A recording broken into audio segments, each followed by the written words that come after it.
Praise God. Bwana asifiwe. Let us go to our text, the same text that we have been going through, John chapter 19 verse 28. I'm going to read. After this, Jesus, knowing that all things were now accomplished, that the scripture might be fulfilled, said, I thirst. Let's pray. Our dear Heavenly Father, we are once again here, Father, to hear your word, Father, to look on what you are going to tell us and what you are going to teach us today. I'm standing before your people. Use me as a vessel as I'm going to speak. May the Holy Spirit take charge of me.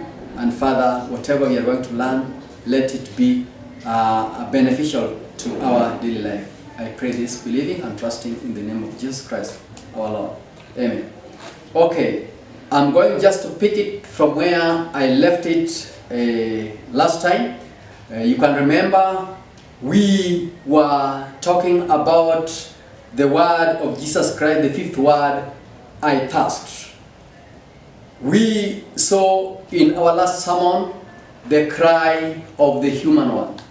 Today we are going to look at the cry of the Holy One.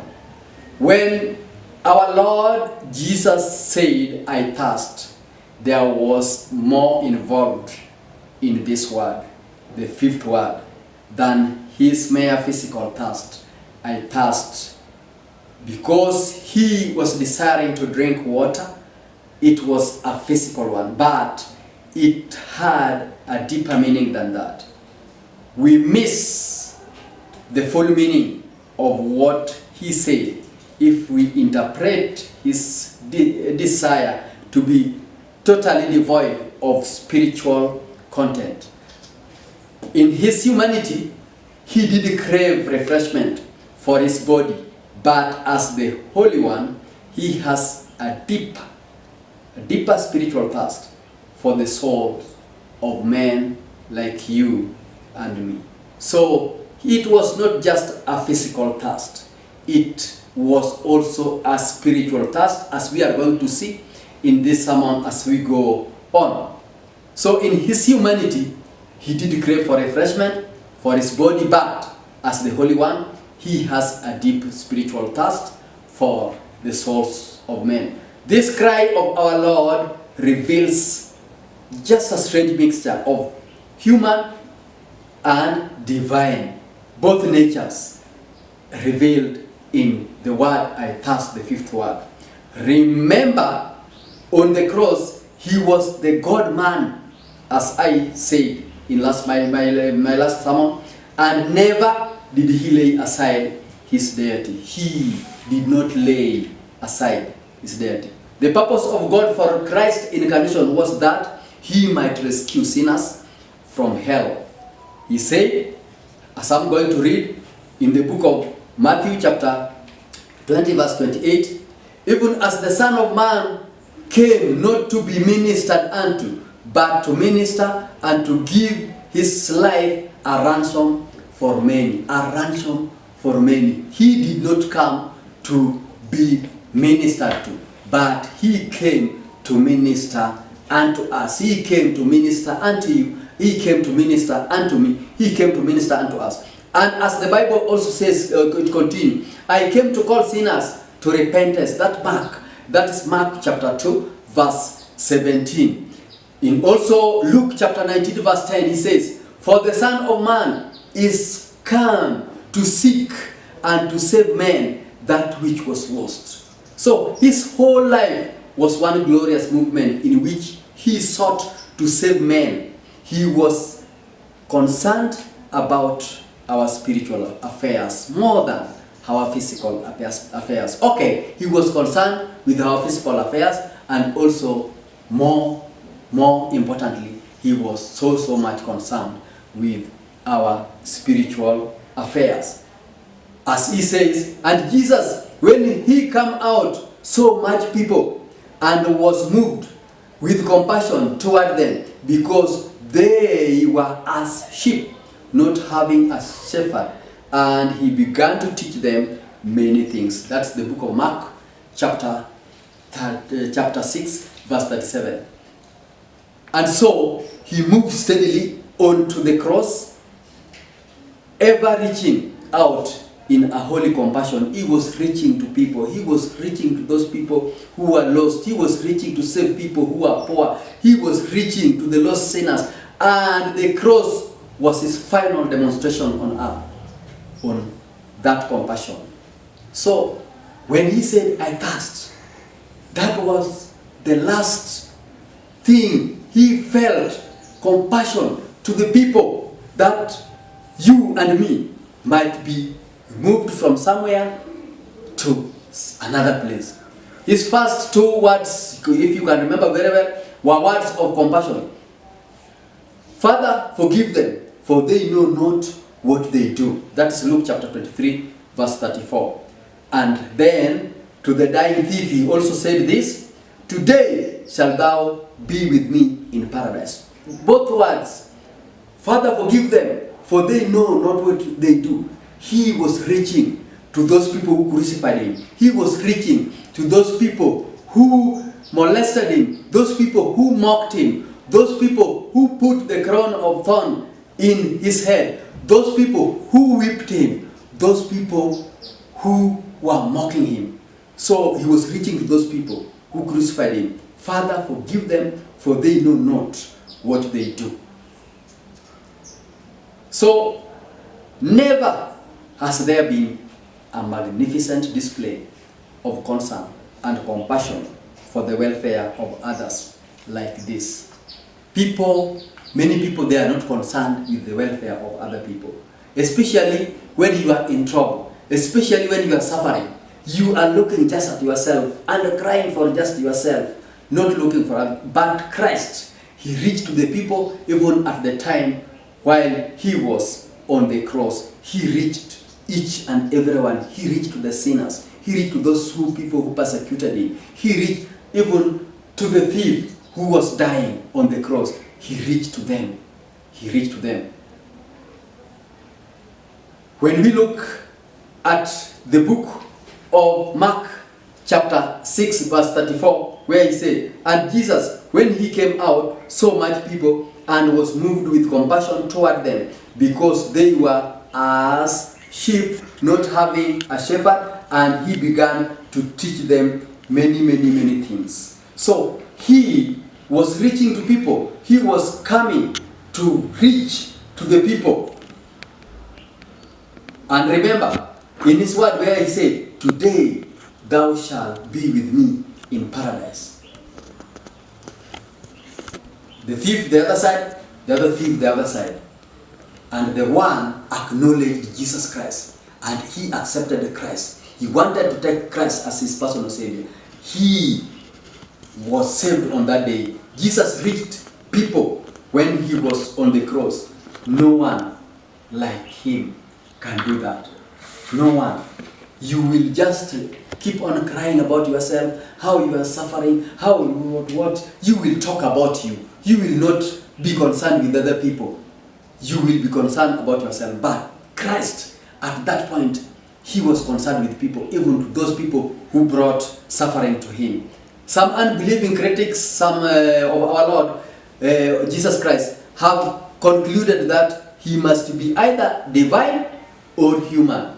If he is God, he is God and he cannot be human. And if he is a human and he will never be God. But let me tell you one thing. These people, as they say that, they are just creating for themselves irreconcilable. They cannot reconcile. Irreconcilable dilemma. Because they are refusing to believe that he was both divine and human. And that is what Jesus was. He was true man and he was true God. So a merely human, Jesus could never have died as he did. Until the very end, he was reaching out with compassion to save the lost. On the cross, we can see clearly the relation of the two natures in Christ. In his compassionate personality, the two natures of Christ are so united that it is perfectly correct to say that Jesus thirsted and God also thirsted. When we are talking of Jesus thirsted as a man, and also he thirsted as God. Both God and man thirsted in this nature. It is united. He thirsted. He thirsted as a human and he thirsted as God. It is united there. Praise God. So the Holy Spirit reminds us that Christ Jesus' enemy did not crucify merely a man, but the Lord of glory. They crucified the Lord of glory. If you look at 1 Corinthians chapter 2, verse 8, the thirst of deity is the age-long desire in the human of God to bring men to himself. And Calvary. Calvary is the full and final exhibition of the Holy Compassion. When he reached there, it was finished, as he said. He reached the fullness exhibition of his Holy Compassion. Let us consider one more. Christ meeting with the woman. I hope you know the woman I'm talking about, the Samaritan woman. When he met this woman at the well of Jacob. True, he asked for a drink.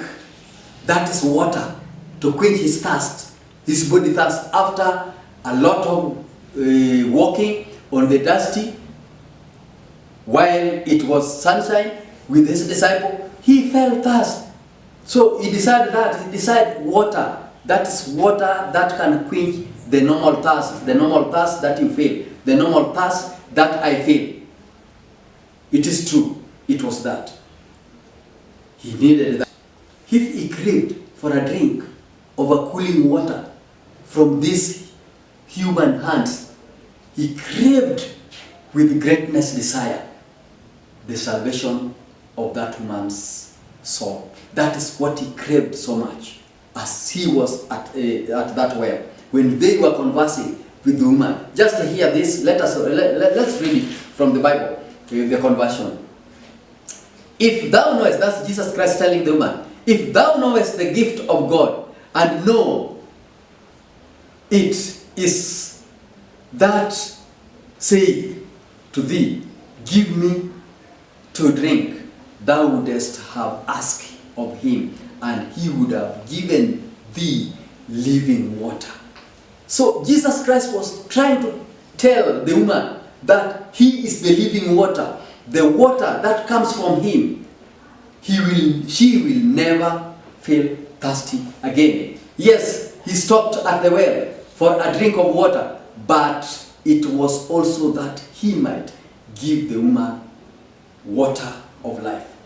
He thirsted to deliver her from thirst of hell, to remove her from hell to heaven, so that he could avoid that thirst, that everlasting thirst that he must drink, so that he will never feel that thirst again. A thirst for your soul, a thirst for my soul, a thirst for the soul of man. That is a thirst that Jesus felt. He must come again to judge the world as he promised. Jesus Christ is coming. He will come to judge the world. But presently, he is long-suffering. He is long-suffering. He is long-suffering. Let us read in the second book of Peter, book of 2 Peter, chapter 3, verse 9. This is what the Bible says. He is long-suffering to usward, not willing that any should perish, but that all should come to repentance. So is long-suffering, that we should come to repentance. He thirsted to save me and you. He thirsted to save you now, to bless you, and to have communion with you. He sees your emptiness. He offers you his fullness now. He sees you. He sees you very well. He sees your doom and offers to deliver you now. This is the thirst of the Lord, the thirst of the Holy One. He loves you and wants to save you. And that thirst of his will never be satisfied until there is a response in your heart. You must respond to that thirst. He said, I thirst, but you must respond to that thirst. you must respond by love. You must respond to his thirst. And that thirst of his will never be satisfied until there is a response. So Christ is needing a response of love from you. Behold, his heart is tender compassion as he thirsts for even Peter. We can see what he said to Peter. Simon, Simon, son of Jonah, lovest thou me than this? That was a question to Peter. Simon, son of Jonah, lovest thou me? Second one. Third, Simon, son of Jonah, lovest thou me? 3 times he was asking Simon Peter if truly he loves him. That is the thirst that Jesus Christ was thirsting for, that love. What a plea. What a thirst. 3 times. 3 times his compassionate, thirsty heart reaches out to draw Peter to him. And even now, his thirst, his compassion is reaching to you. Is reaching to me. I don't know what you are thirsting for, but he is reaching you. And he is reaching me. He is reaching each and every one of us so that he can fill that thirst. Even now, the thirsty one stands at the door of your heart and says, behold, I stand at the door and knock. If any man hear my voice and open the door, I will come in and to him and sup with him and he with me. The book of Revelation chapter 3 verse 20. Oh, that we might thirst after him and receive him. The psalmist said, and the heart panteth after the water brooks, so panteth my soul after thee. O God, my soul thirsteth for God, for the living God. Psalms chapter 42, verse 1 and 2. Also, the psalmist said, O God, thou art my God, early will I seek thee. My soul thirsteth for thee, my flesh longeth for thee, in a dry and thirsty land, where no water is. Psalms chapter 63, verse 1. And also Jesus said, blessed are they which do hunger and thirst after righteousness, for they shall be filled. Matthew chapter 5, verse 6.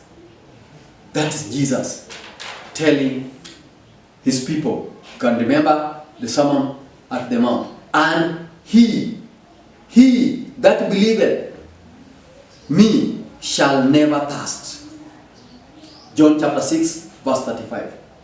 Also Jesus said in John chapter 7, verse 37, if any man thirst, let him come unto me and drink.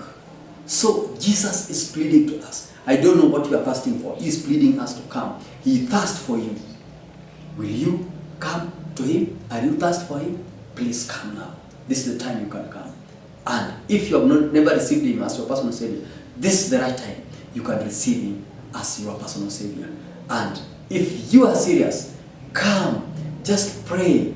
Tell Jesus that I know I am a sinner and I need you. I thirst for you. I need you. There is nothing that I can do without you. I need you, Jesus, now. I need you to save me now. Just come, run and come. Open the door of your heart and Jesus will come in and fill that void and fill the thirst and quench that thirst. Let's pray. Father, we thank you for the thirst that you felt on the cross. Lord, you are reaching to us this morning. Lord, may you reach to that person who wants you today to receive you as his Lord and Savior today. Save him, O Lord, so that we can be glorified. You can be glorified. I pray this, believing.